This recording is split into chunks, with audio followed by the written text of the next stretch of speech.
Hello and welcome to the channel.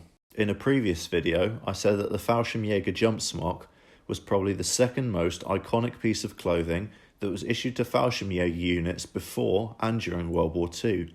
So to add to that, today I have a shorter video outlining the most iconic piece of their uniform, the very unique Fallschirmjäger steel helmet. In this video, I'll be going through the various iterations and also the technical specs of what makes each version of this unique item so exclusive. To begin with, a short abstract. First of all, the general observations to go over was that one factory and one factory only specifically made Fallschirmjäger helmets for the German Wehrmacht and the German Luftwaffe during World War II. The Eisenhüttenwerke Thal factory made Fallschirmjäger helmets stamped with a prefix ET, whereas late war helmets have CLK stamped instead of ET.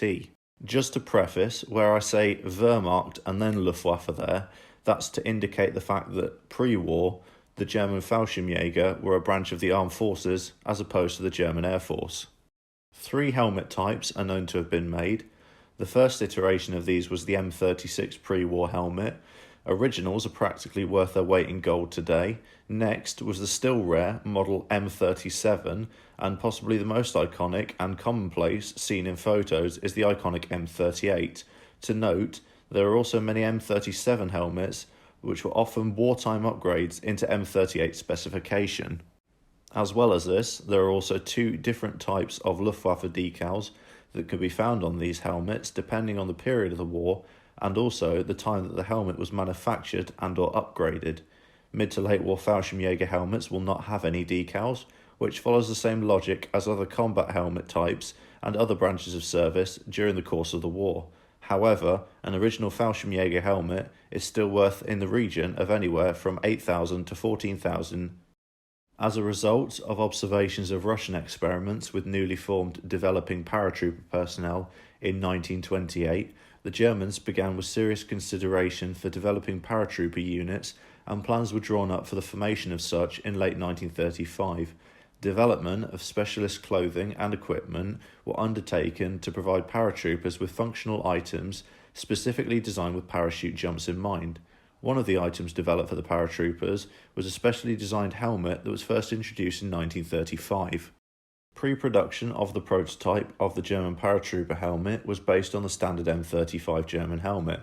However, the standard M35 did not meet the needs of airborne troops, as it caused too much airflow under the brim while descending, which caused the helmet to be pushed upright and interfered with the parachute rigging.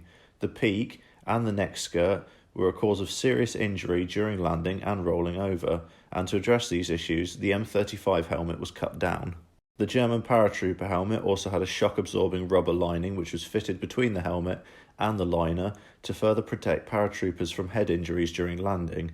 Another unique feature of the German paratrooper helmet was the use of 2 Y-shaped chin strips, one on each side, which came together under a friction buckle for adjustment.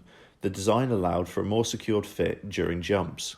Decals on the Fallschirmjäger helmet follow the same tradition as that of the Wehrmacht, transitioning to a double decal, to a single decal, to no decals at the end of the war. The M36 model helmet was used by the original Herr Fallschirmjäger back before the official creation of the Fallschirmjäger before World War II. Many of the original ultra-rare helmets have been found refitted with more appropriate M38 wartime liners.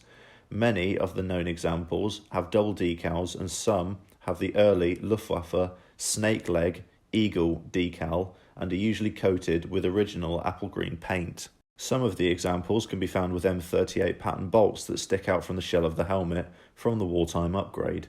This is because the shells of the M36 have not been indented like the M38 model. As mentioned, many of the M36s were wartime upgrades and could be found fitted with later liners. The original vent holes have been used as if it was an M38, and later, more mainstream Fallschirmjäger helmet liners could be installed. Additionally, M37 to M38 conversions did also exist. Examples exist of authentic M37 shells being finished with liner holes similar to that of the M38 spec, meaning no slot in the rim, no M35 style liner retaining holes, and air vents like the standard Model 37s. The M36 and M37 models can also be readily identified by the slots in the shell, which are intended for the chin strap configuration, and the holes of the spanner bolts were not yet countersunk as standard on the M38, but were simply punched and slightly beveled. These also sport the more common, later war, straight-legged eagle decal of the Luftwaffe. The Model 1938 helmet was the standard helmet of the German Fallschirmjäger for the majority of the war.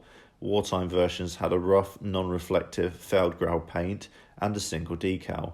In later war helmets, the decal was omitted. Until late 1942, the liners bore stamps with the maker's name and address code.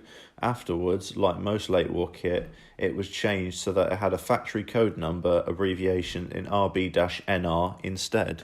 The liners on converted M38 helmets were secured to the helmet via spanner bolts, which required a special tool to tighten.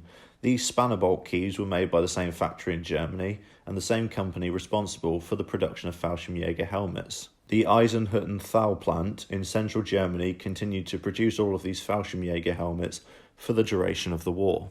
The original early war M38 helmets will feature very specific 90mm spanner bolts. In the later part of the war, helmets were produced using a single slotted bolt, both vented and unvented.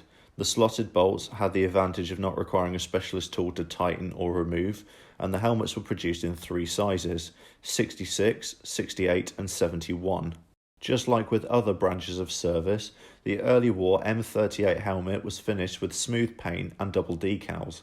This was subject to change during the war, and much like with other branches of service, various forms of field improvised camouflage schemes were painted onto the helmet to break up the soldier's profile and outline in various environments. A footnote here would be the unique camouflage of two-tone stripe pattern that was adapted and distinct to Fallschirmjäger Regiment 6.